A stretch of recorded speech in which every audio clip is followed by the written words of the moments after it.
ప్రస్తుతం మనము సీఎం రేవంత్ రెడ్డి ప్రాతినిధ్యం వహిస్తున్న కొడంగల్ నియోజకవర్గానికి అక్కడ ఉన్న ఫలితాల చూసే ప్రయత్నం చేద్దాం. కొడంగల్ నియోజకవర్గంలో 3 మున్సిపాలిటీలు ఉండడం జరిగింది. ఒకటి కొడంగల్ కావచ్చు, అలాగే కొడంగల్కి సంబంధించి అలాగే కోస్గి, మద్దూరు ఉండడం జరిగింది. వీటికి సంబంధించి చూసుకున్నట్టయితే కొడంగల్ కావచ్చు, కోస్గిలో ఈ అన్నిట్లలో కూడా బీఆర్ఎస్ పార్టీ గతంలో ప్రాతినిధ్యం వహించడం జరిగింది. ఇప్పుడు ఈ ఎన్నికల్లో కాంగ్రెస్ పార్టీ అధికారంలోకి వచ్చిన తర్వాత ఈ ఎన్నికలు జరిగాయి కాబట్టి మనం ప్రస్తుతానికైతే కొడంగల్ నియోజకవర్గంలో ఉన్న కొడంగల్ టౌన్ కి సంబంధించి ఏదైతే మున్సిపాలిటీ ఉందో దాన్ని చూసే ప్రయత్నం చేద్దాం. కొడంగల్లో 12 వార్డులు ఉండడం జరిగింది. 12 వార్డులలో దాదాపుగా 10 వార్డులలో కూడా కాంగ్రెస్ పార్టీ కైవసం చేసుకోవడం జరిగింది. ఎంఐఎం ఒక స్థానంలో గెలుపొందడం జరిగింది. బీఆర్ఎస్ కి సంబంధించి ఒకే ఒక్క స్థానాన్ని కూడా గెలుపొందడం జరిగింది. గతంలో బీఆర్ఎస్ పార్టీకి ప్రధాన అనుచరుడుగా ఏదైతే పట్నం నరేందర్ రెడ్డి అనుచరుడుగా ఉన్న మధు యాదవ్ మాత్రం ఒకటే అతను గెలుపొందడం జరిగింది. సో టోటల్ గా క్లీన్ స్వీప్ అంటే స్మాష్ గా వేసింది అనుకోవచ్చు.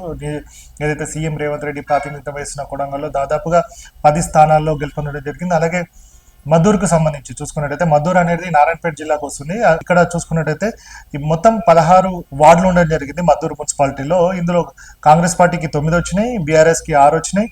అలాగే ఇండిపెండెంట్ క్యాండిడేట్లు ఒకటి గెలుచుకోవడం జరిగింది. అంటే చిన్న మున్సిపాలిటీ కాబట్టి 9, 6 ఒక ఇండిపెండెంట్ వచ్చింది. అది దాదాపుగా ఇది కూడా కాంగ్రెస్ పార్టీ గెలుచుకోవడం జరిగింది. ఎందుకంటే ఎక్స్ అఫిషియల్ మెంబర్స్ వాళ్ళతోటి ఇదంతా కూడా వాళ్ళు కైవసం చేసుకోవడం జరుగుతుంది. ఇంకా పర్టికులర్ గా కోస్గి కోసం, ఎందుకంటే కొడంగల్ కావచ్చు, మద్దూరు కొంచెం బ్యాక్వర్డ్ ఏరియా అయినప్పటికీ కూడా కోస్గి అనేది కూడా వాణిజ్య పరంగా కావచ్చు కొంచెం డెవలప్డ్ ఏరియా అని కూడా చెప్పుకోవచ్చు. సో కోస్గికి సంబంధించి చూస్తే కోస్గి మున్సిపాలిటీలో 16 వార్డులు ఉన్నాయి.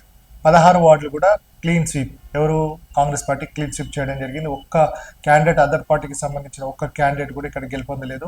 సో దీనికి గతంలో చూసుకున్నట్టయితే కోస్గి కావచ్చు, కొడంగల్ 2 నియోజకవర్గాలకి కూడా బీఆర్ఎస్ పార్టీ అధికారంలో ఉన్నప్పుడు దాదాపు 40 కోట్ల రూపాయలను కూడా వారికి ఇవ్వడం జరిగింది. ఏదైతే 2 మున్సిపాలిటీల అభివృద్ధి కోసం అని చెప్పేసి. అలాగే కోస్గిలో కొత్త మున్సిపల్ ఆఫీస్ ను కూడా కట్టడం జరిగింది. అన్ని కూడా మొత్తం బందోబస్తుగా చేసి పెడతారు. ఇప్పుడైతే మాత్రం కాంగ్రెస్ పార్టీకి సంబంధించిన అభ్యర్థులందరూ కూడా అందులో బాగా వేయడం జరిగింది. అంత కొత్తగా ఏదైతే బిల్డింగ్ కావడం జరిగిందో బీఆర్ఎస్ బిల్డింగ్లు కట్టించింది, కాంగ్రెస్ వాళ్ళు మాత్రం అందులో బాగా వేయడం జరిగింది. సో మొత్తంగా చూసుకున్నట్లయితే సీఎం రేవంత్ రెడ్డి ప్రాతినిధ్యం వహిస్తున్న కొడంగల్ నియోజకవర్గంలో మాత్రం క్లీన్ స్వీప్ చేసిందని చెప్పుకోవచ్చు. కొడంగల్లో దాదాపుగా, అలాగే కోస్గి అయితే టోటల్ 16కు 16 కొట్టిపడేయడం జరిగింది. సో మద్దూరుకి సంబంధించి 9, 6 అంటే 9 కాంగ్రెస్, 6 బీఆర్ఎస్ కూడా తీసుకోవడం జరిగింది. సో మనం మొత్తంగా ఈ జిల్లాకి కాన్స్టిట్యున్సీకి సంబంధించి చూసుకున్నట్టయితే టోటల్ గా 3 మున్సిపాలిటీల్లో 44 వార్డులు ఉంటాయి.